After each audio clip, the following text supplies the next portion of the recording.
Oduu gammachiisaa fi baay'ee namatti tolu. Godina Jimmaa aanaa Saxxaammaa magaalaa Gaattiraatti sababa lolaatiin waldaan Makaana Yesuus gubachuun isaa ni yaadatama. Egaan akkuma beektan gidduu kana hordoftoota amantaa Musliimaa biraa kan ka'e lolli tokko akka waldaan Makaana Yesuus Gaattiraa gubatu taasisaniiru.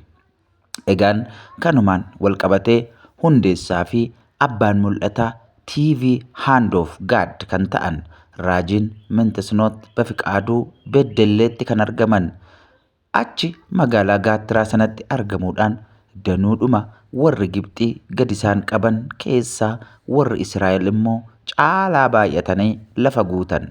Kana irraa kan ka'e warri Gibxii jabeessanii isaan in sodaatan. Ba'uu 1:12 sagalee jedhuun amantoota waldichaa jajjabeessuudhaan kadhataniiruuf.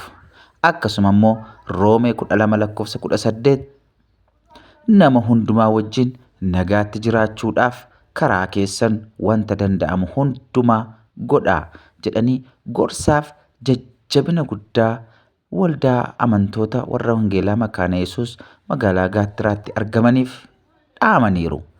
Akkasuma immoo deeggarsa qarshii 100,000 kennuudhaan hanga ijaarsi waldichaa xumuramuttis kadhataaf wantoota barbaachisuun akka bira dhaabbatan itti himaniiru.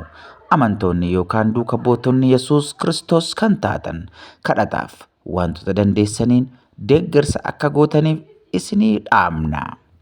Egaan TV Hand of God yookaan immoo Raajii Mintisnoot Bafiqaaduu Waaqayyo baraaf tajaajila keessan haa eebbisu isiniin jenna. Egaan hordoftoota keenya hordoftoota Gonfoo Miidiyaa isinillee gama keessaniin waldaa kana cina dhaabbadhaa. Qarshii 1-2 hin jedhinaa, hin tuffatinaa. Waan dandeessaniin deeggarsa akka gootan asumaan isiniif dhaamna. Nagaa Waaqayyootiin turaa, kadhannaa keessaniin illee bira dhaabbadhaa. Eebbifamaa.